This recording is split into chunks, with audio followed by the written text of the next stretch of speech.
प्रिय छात्रों, आराधना हिंदी साहित्य में आपका स्वागत है। मधुआ जयशंकर प्रसाद, यह एक कहानी है जिसको लिखा है जयशंकर प्रसाद ने। जयशंकर प्रसाद का जन्म 1889 में सुगनी गांव साहू नाम के सुप्रख्यात काशी के प्रतिष्ठित परिवार में हुआ। 12 वर्ष की आयु में आपके पिता की मृत्यु के उपरांत बड़े भाई ने घर पर ही पढ़ने की व्यवस्था की। हिंदी, अंग्रेजी, संस्कृत, उर्दू, बंगाली, फारसी आदि भाषाओं का अध्ययन किया आपने और साहित्य की प्रत्येक विधा पर आपने अपनी लेखनी का जोहर दिखाया और आप बहुमुखी प्रतिभा के धनी थे। 1937 में केवल 48 वर्ष की आयु में आपकी मृत्यु हो गई। आपकी कहानी संग्रह है छाया, प्रतिध्वनि, आकाशदीप, आंधी, इंद्रजाल, उपन्यास कंकाल, तितली तथा इरावती। नाटक हैं राजश्री, अजातशत्रु, स्कंदगुप्त, चंद्रगुप्त, ध्रुवश्रावणी आदि। कामायनी आपका सुप्रसिद्ध महाकाव्य है और आंसू, लहर, झरना आदि आपकी महत्वपूर्ण काव्य कृतियाँ। प्रस्तुत जो कहानी है वो एक शराबी व्यक्ति के जीवन में बालक मधुआ के आने से किस तरह से परिवर्तन होता है और आगमन से शराबी का जीवन सही मायने में किस तरह से परिवर्तित होता है। वह हर पल बालक मधुआ के बारे में सोचता है और बालक के प्रेम में अपने जीवन को किस तरह से सार्थक बनाता है, यही दर्शाया गया है। साथ ही साथ बाल मनोदशा से विद्यार्थियों को परिचित कराना ही इस कहानी का मूल उद्देश्य है। कहानी कुछ इस प्रकार है। आज 7 दिन हो गए, पीने को कौन कहे, छुआ तक नहीं। आज 7वां दिन है सरकार, तुम झूठे हो, अभी तो तुम्हारे कपड़े से महक आ रही है। वह तो कई दिन हुए, 7 दिन के ऊपर कई दिन हुए। अंधेरे में बोतल उड़ेलने लगा था, कपड़े पर गिर जाने से नशा भी न आया। और आपको कहने का क्या कहूँ, सच मानिए 7 दिन, ठीक 7 दिन से एक बूंद भी नहीं। ठाकुर सरदार सिंह हंसने लगे। लखनऊ में लड़का पढ़ता था, ठाकुर साहब भी कभी कभी वहीं आ जाते। उनको कहानी सुनने का चस्का था। खोजने पर यही शराबी मिला। वह रात को दोपहर में कभी कभी सवेरे भी आ जाता। अपनी लच्छादार कहानी सुनाकर ठाकुर का मनोविनोद करता था, यानी उनका मनोरंजन करता था। मनोविनोद का अर्थ होता है कि उनका मनोरंजन करना, है ना, मनोरंजन करना। तो यह एक शराबी था। वो क्या करता था, रोज़ ठाकुर सरदार सिंह के पास आता था, जो कि वहाँ आए हुए थे लखनऊ में अपने लड़की के पास। तो उनको कहानी सुनाया करते था और उसी से उसको कुछ पैसे मिल जाते थे, जिससे कि वह अपने पीने की व्यवस्था करता था। ठाकुर ने हंसते हुए कहा, तो आज पियोगे ना? झूठ कैसे कहूँ, आज तो जितना मिलेगा सब पीऊँगा। 7 दिन चने चबेने पर बिताए हैं, किस लिए? चने चबाने, यानी किसी तरह कुछ भी खा पी कर गुजारा किया है। अद्भुत, 7 दिन पेट काट कर आज अच्छा भोजन न करके तुझे पीने की सूझी है अभी? सरकार, मौज बहार की एक घड़ी एक लंबे दुखपूर्ण जीवन से अच्छी है। उसकी खुमारी में रखे दिन काट लिए जा सकते हैं। अच्छा, आज दिन भर तुमने क्या क्या किया? मैंने, अच्छा, सोए। सवेरे कोहरा पड़ता है, मेरे धुआं से कंबल सा वह भी सूर्य के चारों ओर लिपटा था। हम दोनों मुंह छुपाए पड़े थे। ठाकुर साहब ने हंसकर कहा, अच्छा, तो इस मुंह छुपाने का कोई कारण? 7 दिन से एक बूंद भी गले न उतरी थी, भला मैं कैसे मुंह दिखा सकता था? और जब 12 बजे धूप निकली तो फिर लाचारी थी। उठा, हाथ मुंह धोने में जो दुख हुआ सरकार, वह क्या कहने की बात है। पास में पैसे बचे थे, चना चबाने से दांत भाग रहे थे, कटकटी लग रही थी, यानी पराठे वाले के यहाँ पहुँचा, धीरे धीरे खाता रहा और अपने को क्या है सेंकता भी रहा। फिर गोमती किनारे चला गया। घूमते घूमते अंधेरा हो गया, बूंदें पड़ने लगी, तब कहीं भाग के आपके पास आ गया।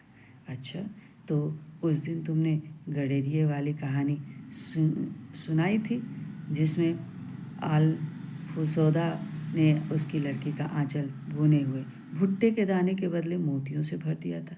वो क्या सच है? सच। अरे वह गरीब लड़की भूख से उसे चबाकर थू थू करने लगी, रोने लगी। ऐसे निर्दय दिल लगी। बड़े लोग कर ही बैठते हैं। सुना है श्री रामचंद्र ने भी हनुमान जी से ऐसा ही कुछ किया। ठाकुर साहब ठठाकर हंसने लगे, पेट पकड़कर हंसते हंसते लौट पड़े। सांस बटोरते हुए संभल कर बोले, और बड़प्पन कहते किसे हैं? कंगाल तो कंगाल, गधी लड़की। भला उसने कभी मोती देखे चबाने लगी होगी? मैं सच कहता हूँ, आज तक तुमने जितनी कहानियाँ सुनाई सब में बड़ी टीस थी।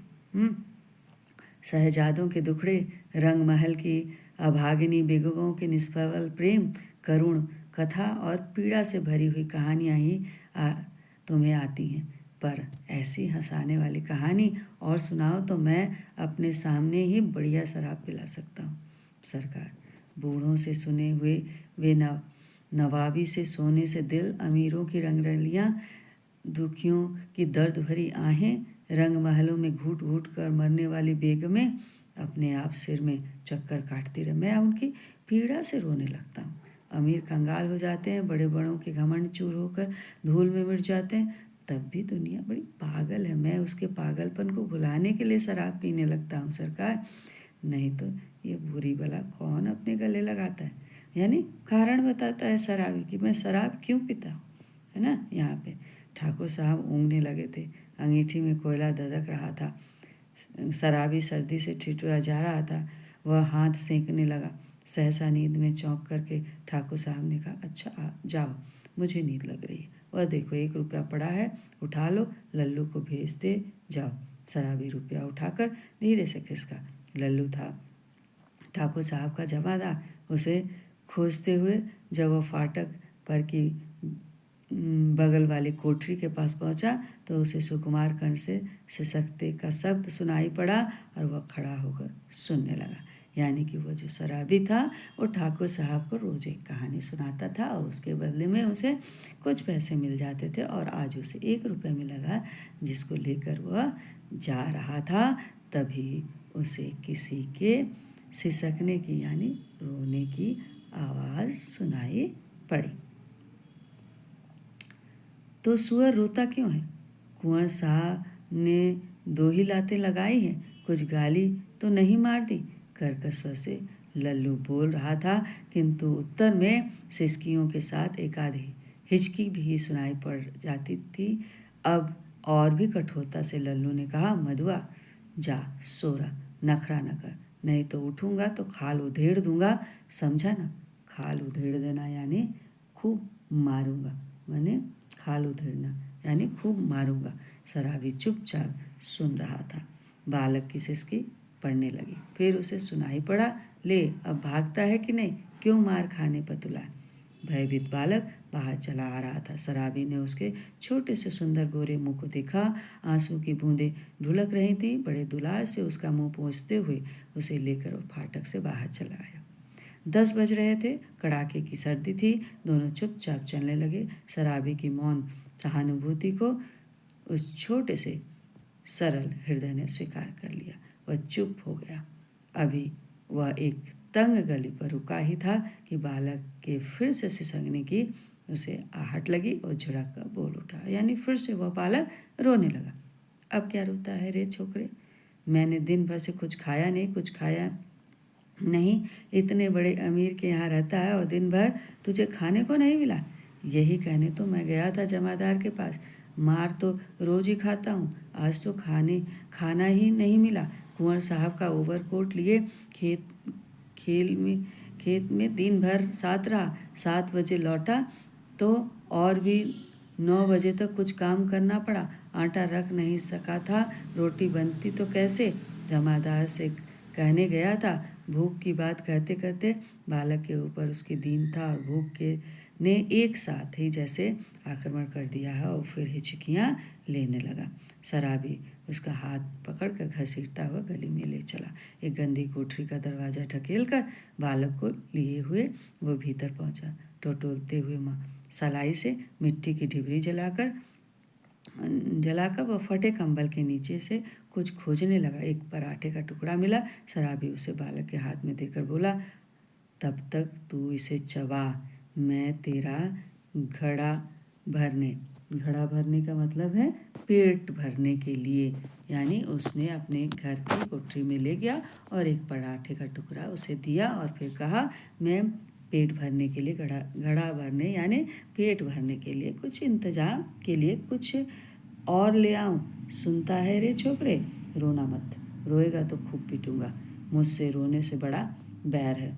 बैर का माने दुश्मनी है। मैं रोना नहीं देख सकता, पाजी कहीं का, मुझे भी रुलाने का। शराबी गली के बाहर भागा। उसके हाथ में 1 रुपया था।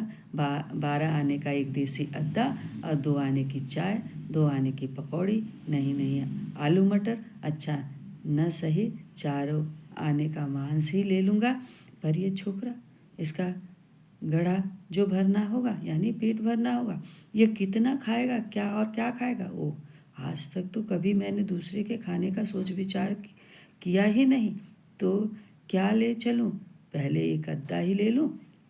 हाँ, अद्दा का मतलब क्या होता है, शराब, यानी 1 बोतल शराब ले लूं। इतना सोचते सोचते उसकी आंखों पर बिजली के प्रकाश की झलक पड़ी, है ना। उसने अपने को मिठाई की दुकान पर खड़ा पाया, है ना, मिठाई की दुकान पर उसे खड़ा पाया। वह शराब का अद्दा लेना भूलकर मिठाई पूरी खरीदने लगा। नमकीन लेना भी न भूला। पूरा 1 रुपये का सामान लेकर वह दुकान से हटा। जल्द पहुंचने के लिए एक तरफ से दौड़ने लगा। अपनी कोठरी में पहुंचकर उसने दोनों की पात बालक के सामने सजा दी और उनकी सुगंध से बालक के गले में एक तरावट पहुंची और मुस्कुराने लगा। यानी वो व्यक्ति जो शराब लेने के लिए पहुंचा था, अपने लिए कुछ सामान लेने गया था, तो अचानक उसे उस नन्हे से बालक की याद आई। यानी उसको जिम्मेदारी का एहसास हुआ कि उसके लिए मैं ले चलूँ, और उसने मिठाई, पूरी, नमकीन, बहुत सारे सामान लेकर घर पहुंचा और सारी की सारी वो बालक के सामने रख दिया। शराबी ने मिट्टी की गगरी से पानी, गगरी यानी घड़ा, उड़ेलते हुए कहा, नटखट कहीं का, हंसता है, सौंधी बास नाक में पहुंची ना, ले खूब ठूस कर खा ले और फिर रोया कि पीटा, यानी आज भर पेट खा ले, फिर उसके बाद मत रोना। दोनों ने बहुत दिन पर मिलने वाले 2 मित्र की तरह साथ बैठकर भरपेट खाया। सीली जगह में सोते हुए शराबी का पुराना बड़ा कोट ओढ़ लिया था। जब उसे नींद आ गई तो शराबी भी कंबल तान कर बड़बड़ाने लगा। सोचा था आज 7 दिन पर भरपेट पी कर सोऊंगा, लेकिन ये छोटा सा रोना पाजी न जाने कहाँ से आ धमका। पाजी यानी बदमाश। एक चिंतापूर्ण आलोक में आज पहल शराबी ने आंख खोलकर कोठरी में बिखरी हुई दारिद्र्य की विभूति को देखा और देखा उस घुटने में ठुड्डी लगाए हुए निरीह बालक को। उसने तिल मिलाकर मन ही मन प्रश्न किया, किसने ऐसे सुकुमार फूल को कष्ट देने के लिए निर्दयता की सृष्टि की। आर्य नियति, तब उसको लेकर मुझे घर बारी बनना पड़ेगा क्या। दुर्भाग्य, जिसे मैंने कभी सोचा भी न था। मेरी इतनी माया ममता, जिस पर आज तक केवल बोतल का ही अधिकार था। यानी आज शराबी की आंखों में एक गृहस्थ जीवन की झलक दिख रही थी, जिसमें इस एक निरीह है यानी एक अनन्य से बालक की उस क्या है जिम्मेदारी का एहसास उसे आन पड़ा था। और आज उसे लगा था कि ये माया ममता मेरे अंदर कैसे जाग गई, मैं कैसे एक गृहस्थ जीवन व्यतीत करने लगा। ऐसा एहसास उसे आज पहली बार हुआ था। इसका पक्ष क्यों लेने लगी यह इस छोटे से पाजी ने मेरे जीवन के लिए कौन सा इंद्रजाल रचने का बिड़ाया है। यानी तब क्या करूं, कोई काम करूं, कैसे दोनों का पेट चलेगा। नहीं, भगा दूंगा इसे। आँख तो खोले। बालक अंगड़ाई ले रहा था। वो उठ बैठा। शराबी ने कहा, ले उठ, कुछ खा ले, अभी रात का बचा हुआ है और अपनी राह देख। तेरा नाम क्या है रे। बालक ने सहज हंसकर कहा, मधुआ। भला हाथ मुंह भी न धोऊं, खाने लगूं और जाऊंगा कहाँ। कहाँ जाऊं, इसे कि चला जाए, कह दूं कि भाड़ में जा, है ना। किंतु वह आज तक दुख की भट्टी में जलता ही रहा है, तो वह चुपचाप घर से झल्लाकर सोचता हुआ निकला, ले पाजी, अब यहाँ लौटूंगा ही नहीं। तू ही इस कोठरी मेरा शराबी घर से निकला। गोमती किनारे पहुंचने पर उसमें स्मरण हुआ, यानी याद आया कि वह कितनी ही बातें सोचता आ रहा था, पर कुछ भी सोच न सका। हाथ मुंह धोने लगा। उजली धूप निकल आई थी। वह चुपचाप गोमती की धारा को देख रहा था। धूप की गर्मी से सुखी होकर वह चिंता भुलाने का प्रयत्न कर रहा था, पर किसी ने पुकारा, भले आदमी रहे कहाँ, सालों पर दिखाई पड़े। तुमको खोजते खोजते मैं थक गया। शराबी ने चौंक कर देखा। वह कोई जान पहचान का तो मालूम होता था, पर कौन है वो ठीक ठाक न जान सका। उसने फिर कहा, तुम ही से कह रहे हैं, सुनते हो?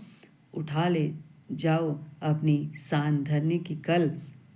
सान धरने की यानी कि धार लगाने वाली एक मशीन को कहते हैं, जिससे चाकू और छलनी की धार लगाई जाती। नहीं तो सड़क पर फेंक दूंगा। एक ही तो कोठरी है जिसको मैं 2 रुपये किराया देता हूँ, उसमें क्या मुझे अपना कुछ रखने के लिए नहीं है? ओहो राम जी, तुम हो भाई, मैं भूल गया था। तो चलो आज ही उसे उठा लाता हूँ। कहते हुए शराबी ने सोचा, अच्छी रही, उसी को बेचकर कुछ दिनों का काम चलेगा। यानी उसके पास क्या है, शराबी के पास एक सान यानी रखने वाली एक मशीन थी, धार करने वाली एक मशीन थी, जिसको वो रखता था। उसने सोचा कि आज मैं इसको बेच करके कुछ पैसे ले आता हूँ, जिससे कुछ दिन का हमारा काम चल जाएगा। गोमती नहाकर राम जी पास ही अपने घर पहुँचा। शराबी की कल देते हुए उसने कहा, ले जाओ, किसी तरह इससे मेरा पिंड छूटे, यानी छुटकारा मिले। बहुत दिनों पर आज उसको कल ढोना पड़ा। किसी तरह अपनी कोठरी में पहुंचकर उसने देखा कि बालक चुपचाप बैठा है। बड़बड़ाते हुए उसने पूछा, क्यों रे, तूने कुछ खा लिया कि नहीं? भरपेट खा चुका हूँ, और वह देखो तुम्हारे लिए भी रख दिया, कहकर उसने अपनी स्वाभाविक मधुर हंसी से उस रूखी कोठरी को तर कर दिया, यानी उसमें एक रौनक ला दी, यानी खुशियाँ बिटोर दी, क्योंकि एक बच्चे के आने से उस घर में एक हंसी खुशी का माहौल आ गया। शराबी एक क्षण भर चुप रहा, फिर चुपचाप जलपान करने लगा। मन ही मन सोच रहा था, यह भाग्य का संकेत नहीं तो और क्या। चलो फिर सान देने का काम चलता करो, दोनों का पेट भरेगा। वही पुराना चरखा से फिर सिर पड़ा। नहीं तो 2 बातें, किस्सा कहानी इधर उधर की कहकर अपना काम चला ही लेता था। पर अब तो बिना कुछ किए घर नहीं चलने का। जल पीकर बोला, जल यानी पानी पीकर बोला, क्यों रे मधुआ, अब तू कहाँ जाएगा? कहीं नहीं। यह लो। तो फिर क्या यहाँ जमा गड़ी है कि मैं खोद खोद कर तुझे मिठाई खिलाता हुआ रहूँगा? जमा गड़ी यानी मेरे पास क्या गड़ा हुआ धन है कि मैं तुम्हें रोज़ खिलाऊँगा अच्छी अच्छी चीज़ें? तब कोई काम करना चाहिए, करेगा जो कहो। अच्छा, तो आज से मेरे साथ साथ घूमना पड़ेगा। यह कल तेरे लिए लाया हूँ, है ना? चल आज से तुझे सान देना सिखाऊंगा। कहाँ इसका कुछ ठीक नहीं। पेड़ के नीचे रात बिता सकेगा ना? कहीं भी रह सकूँगा, पर उस ठाकुर की नौकरी ना कर सकूँगा। शराबी ने एक बार स्थिर दृष्टि से उसे देखा। बालक की आंखें दृढ़ निश्चय की सौगंध खा रही थी कि दृढ़ निश्चय यानी एकदम पक्का इरादा किया है कि वो वापस लौट कर नहीं जाएगा। शराबी ने मन ही मन कहा, बैठे बैठाए यह हत्या कहाँ से लगी? अब तो शराब न पीने की मुझे भी सौगंध लेनी पड़ेगी, यानी अब मुझे भी शराब नहीं पीना पड़ेगा। वह साथ ले जाने वाली वस्तुओं को बटोरने लगा। एक गट्ठर का, दूसरा कल का, दो बोझ हुए। शराबी ने पूछा, तू किसे उठाएगा? जिसे कहो। अच्छा, तेरा बाप जो मुझको पकड़े दो तो कोई नहीं पकड़ेगा। चलो भी, मेरे बाप कभी के मर गए। शराबी आश्चर्य से उसका मुंह देखता हुआ कल उठा करके खड़ा हो गया, और बालक ने गठरी ला दी और दोनों कोठरी छोड़कर चल दिए। और इस तरह कहानी का अंत हुआ कि बालक की मनोदशा का परिचय और बुराई पर अच्छाई की जीत दिखाने के लिए इस कहानी को प्रस्तुत किया गया है कि एक शराबी किस तरह से अपने विचारों को बदल देता है और एक नई जीवन की शुरुआत के लिए एक जिम्मेदारी का एहसास कराते हुए अपने इस जीवन को बिताता है। धन्यवाद। Please like, subscribe and share.